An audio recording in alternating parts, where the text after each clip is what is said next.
Assalamualaikum warahmatullahi wabarakatuh. Saya Sona Firdausi Rayuda, mahasiswa Teknik Informatika Universitas Islam Riau. Pada video kali ini saya ingin membahas generasi muda yang aktif dan kreatif. Banyak kalangan menyebut anak-anak muda zaman now sebagai generasi milenial. Generasi ini lahir setelah zaman generasi X, atau tepatnya pada kisaran tahun 1980 sampai tahun 2000-an. Jadi dapat diperkirakan bahwa saat ini generasi milenial memiliki rentang usia 17 tahun hingga 37 tahun. Di Indonesia sendiri terdapat sekitar 80 juta orang yang berusia antara 17 tahun hingga 37 tahun. Jumlah tersebut sangat banyak dan signifikan, mengingat populasi generasi milenial sudah mencakup 30% dari total penduduk di Indonesia. Berdasarkan berbagai kajian dan penelitian yang telah dilakukan terhadap generasi milenial, ditemukan banyaknya perbedaan-perbedaan dengan generasi-generasi sebelumnya. Misalnya, pada generasi silent, pada generasi boomer, maupun pada generasi X. Generasi milenial sangat dekat dengan teknologi. Kehidupan generasi ini tidak bisa dilepaskan dari teknologi dan internet. Berbeda dengan generasi X, di mana pengaruh dari teknologi belum terlalu menonjol seperti saat ini.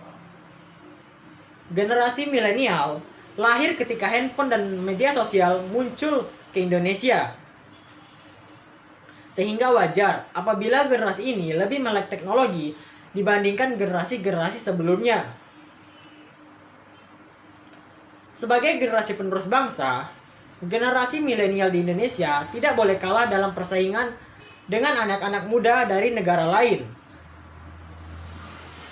Pendidikan yang tinggi saja ternyata tidak cukup. Anak muda Indonesia zaman now harus dibekali dengan berbagai pengalaman dan soft skill tentunya.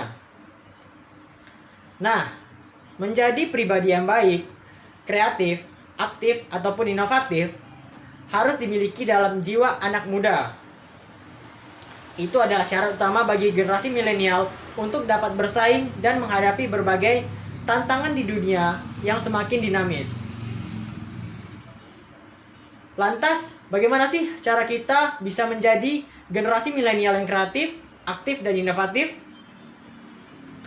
Nah, untuk menjadi anak muda zaman now yang aktif, kreatif, dan inovatif, kita perlu membiasakan diri untuk melakukan aktivitas-aktivitas seperti yang pertama, itu memperbanyak membaca buku. Yang kedua, menggunakan internet dan media sosial secara bijak. Dan yang ketiga, itu bersikap terbuka terhadap berbagai orang ataupun berbagai pengalaman baru. Yang keempat, membangun ide dan visi ke depan. Dan yang kelima adalah rajin berolahraga dan membiasakan diri untuk bangun pagi. Nah, itulah aktivitas-aktivitas yang dapat kita lakukan untuk bisa menjadi generasi milenial yang kreatif, aktif, maupun inovatif. Maka dari itu, mari kita wujudkan generasi milenial di Indonesia yang berkualitas. Mungkin cukup itu saja yang dapat saya bahas pada video kali ini. Lebih dan kurang saya mohon maaf, saya akhiri. Wassalamualaikum warahmatullahi wabarakatuh.